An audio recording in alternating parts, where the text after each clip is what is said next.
네, 그레이의 해킹 3장 하기로 해가지고, 예, 시작하겠습니다. 제가 맡은 부분은 이제 3장 정적 분석 부분이고요.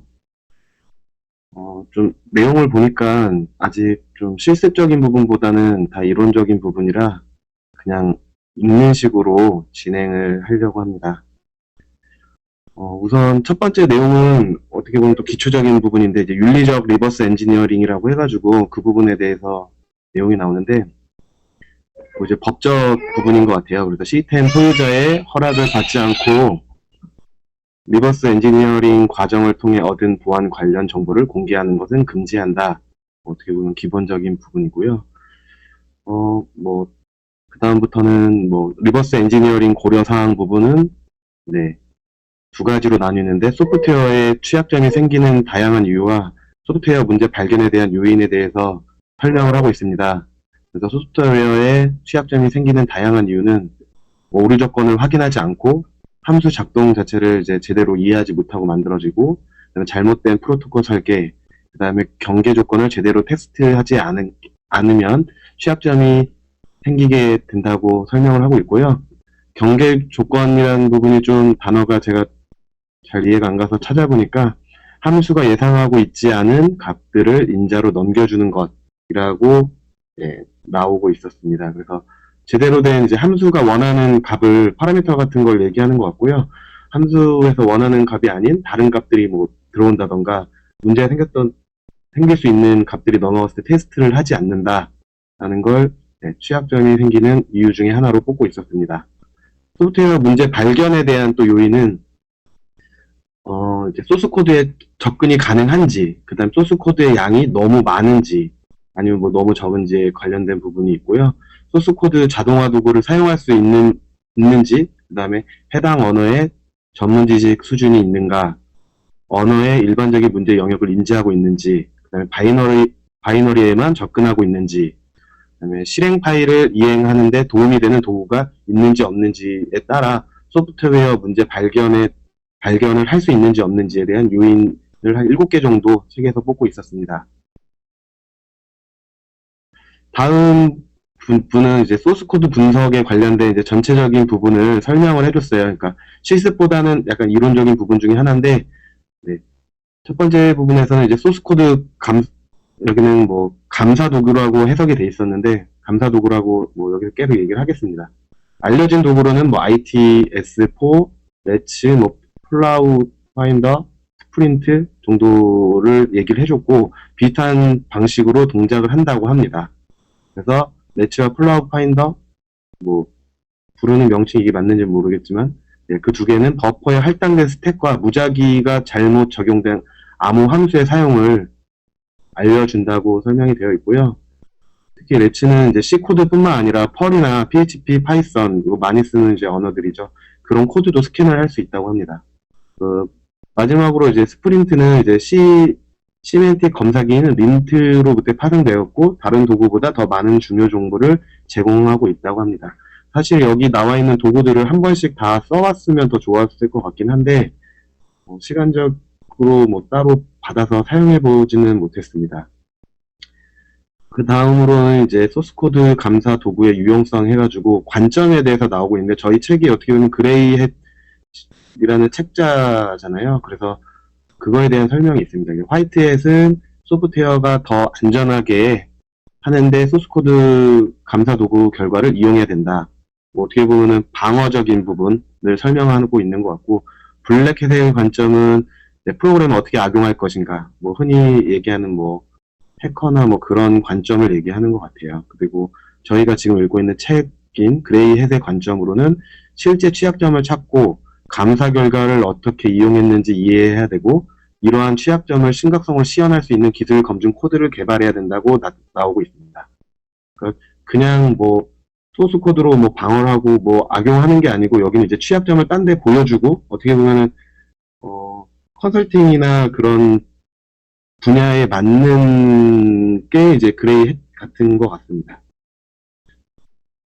그래가지고 그 부분에 대해서 이제 더 나오면 이제 소스 코드 중에 수동 소스 코드 감사라고 해가지고 파트가 나오는데, 이제 자동화된 스캐너가 놓칠 수 없는 프로그램 영역을 확인하기 위한 부분입니다. 그러니까 프로그램으로 만들어져 있는데 너무 뭐 양이 많다던가 복잡하면은 프로그램으로 볼 수가 없기 때문에 직접 사람이 보는 방식을 얘기하고 있는 거고요. 프로그램의 어느 부분에서 데이터를 입력을 받아야 되는지 알아야 되고, 그다음에 사용자 데이터를 코드에 취약한 부분으로 넘기는 실행 경로가 있는지 확인을 해야지 수동 소스 코드 감사를 진행하기가 수월하다고 설명이 되어 있습니다. 여기 이 부분이 이제 예로 들었던 내용이 이제 웹서버에서 특정 URL에 이제 get 요청으로 됐을 때 취약할 수 있다. 뭐 포스트로 해야지 좀 더 뭐 안정적이다라는 부분이 책자의 내용으로 나와 있고요.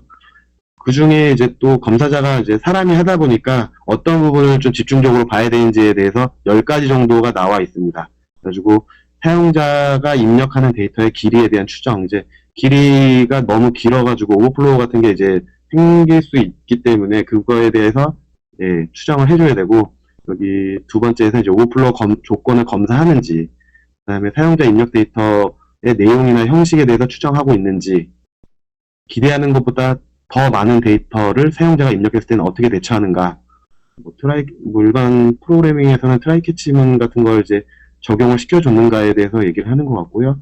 문자를 다룰 때 충분한 양의 버퍼가 있는지 프로그램이 확인하는가, 뭐 배열이나 포인터 쪽 배열의 끝을 넘어 접근하려고 하는지 확인하는가, 뭐 함수의 모든 반환값을 프로그램이 확인하는지, 변수의 프로그램이 이제 적절하게 초기화를 수행하고 있는가, 그다음에 뭐 포인터나 함수를 사용하고 포인터를 점프를 하면 이들이 쓰기 가능한 프로그램의 메모리가 있는가, 마지막으로 입력 문자열을 형식 문자로 사용하고자 다른 함수로 넘기는가, 이런 부분인데 전부 다는 좀 이해를 못했어요. 뭐 10번 같은 경우는 이게 꼭 다른 함수로 뭘 넘긴다고 문제가 생기는 이유에 대해서는 자세히 내용이 나와 있지 않아서 잘 모르긴 한 80% 정도까지는 이해는 했는데 한 20% 정도는 저는 이해를 좀 못했던 부분이 있고요. 그 이후로는 이제 수동으로 소스 코드를 분석했기 때문에 자동 소스 코드 분석을 한 프레임워크에 대해 설명을 해줍니다. 뭐 야스카라는 자동 소스 코드 분석하는 프레임워크를 이제 설명해 주는데 2008년도에 자동화 도구를 만들어줬고요. 앞에 설명했던 그런 프로그램들을 오픈소스 도구들을 다 자동화시키는 프로그램이라고 합니다. 그래서 C나 C++, 뭐 자바, JSP, 뭐 PHP, 펄, 파이썬 모두 사용 많이 하는 프로그램들에 대해서 자동화 리뷰를 제공하고요. 다양한 플러그인이 제공되는 프레임워크라고 합니다. 이 프로그램도 실제로는 다운을 받아서 한번 해봤어야 되는데 그렇게 진행을 해보지는 못했습니다. 하지만 뭐 앞으로 뒤에 가다 보면 이런 부분이 또 설명이 되면 실습적인 부분에서 한번 사용해 보려고 하고 있고요. 그다음에 어떻게 보면 가장 이제 중요한 부분이 이제 바이너리 분석 쪽입니다. 바이너리 이제 분석하는 쪽은 소스 코드보다 더 폭넓은 기술을 이제 요구한다고 하는데, 사실 저는 지금 리버싱 쪽은 어떻게 보면 처음이라 처음에는 조금 한번 읽어보긴 했는데 막 100% 이해는 좀 못한 것 같고요. 뭐 계속 하면서 좀 더 실습하면서 더 이해를 하려고 노력을 해야 될 것 같습니다. 이제 바이너리 코드 수동검사 쪽에서는 이제 리버스 엔지니어링을 이제 간단하게 해주는 두 종류가 있는데, 그게 하나는 디스어셈블러랑 디컴파일러라고 합니다. 그래서 디컴파일러는 이제 자바나 파이썬 같이 컴파일이랑 인터프리터를 같이 하고 있는 하이브리드 언어에는 되게 이제 좋은 효능을 제공을 하고 있다고 설명을 하고 있고요. 대신 이제 C나 C++처럼 이제 플랫폼에 의존적인 기계어로 컴파일되는 이런 언어들은 좀 디컴파일 하는데 좀 어려움이 있다고 설명을 하고 있습니다. 그래서 디컴파일 하고자 하는 기계어에 따라서 서로 다른 디컴파일러가 필요하다고 나와 있고요. 특히 컴파일된 프로그램에서는 이제 보통 함수나 변수 이름, 형상 정보를 이제 포함한 디버깅 이름 관련 정보가 사라지기 때문에 원래 이름으로 복원하기가 불가능하다고 설명하고 있습니다. 그 다음에 지금 다른 분들은 이제 많이 해보신 것 같은데, 디스어셈블러 쪽은 이제 윈도우에서 실행되고 있는 PE 형식과 리눅스나 유닉스에서 실행되는 ELP 실행 파일 형식에 대해서 분석을 하는 것으로 설명을 해주고 있고요. 파일 형식을 해석해서 실행 파일 구조를 파악하고 엔트리 포인트부터 시작하여 실행 파일의 구성 기능을 분석하는 방식으로 동작을 하고 있습니다. 뭐 아이다 프로, 헥스레이스 플러그인이랑 민나비 그래프 등을 이제 이 책에서는 설명을 해주고 있고요. 이걸 통해서 분석하는 데 많이 도움을 받을 수 있다고 하고 있습니다. 이 바이너리 분석에도 이제 자동화 도구가 있는데 여기서 설명하는 것 중에 하나는 이제 버그 스캠이라는 스크립트 모음을 설명해 주겠습니다. 이건 아이다 프로에서 스크립트를 통해서 그러니까 아이다 프로에서 사용하려고 만들어 놓은 스크립트 모음이라고 알고 있고요. 이제 잠재적인 문제가 있는 가상 주소를 담은 HTML 보고서를 생성한다고 합니다. 기계어뿐만 아니라 이제 수많은 실행 파일 형식도 인식할 수 있다는 게 장점이라고 하고요. 그다음에 BinDIF, BinDIF라고 불러야 되는지 모르겠지만 이 명칭으로 되어 있는 거는 패치된 바이너리 파일에 있는 변경 내용을 찾고 이해하는 과정을 빠르게 해주는 도구라고 설명을 하고 있어요. 그래서 개별 바이트 변경보다는 같은 프로그램에서 버전에 따른 구조적이고 행동적인 변경에 초점을 두고 있다고 합니다. 뭐 SVN이나 그렇게 소스 관리하는 이제 형상 관리 프로그램이랑 약간 비슷하게 만들어진 것 같아요. 제가 이해하기로는. 이렇게 써본 적은 없어서 정확히는 잘 모르겠지만요.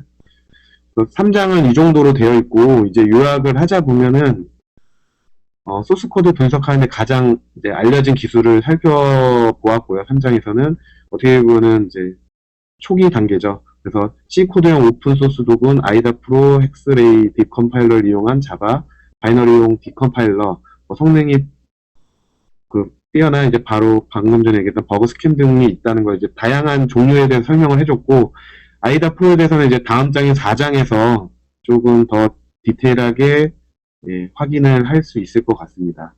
그리고 맨 마지막에 얘기했던 빈디프는 이제 19장 쪽에서 같이 다룰 거라고 이제 정리가 되어 있습니다. 사실 뭐 실습적인 부분은 없고 이론적인 부분이라 이렇게 정리를 해서 발표를 마치겠습니다.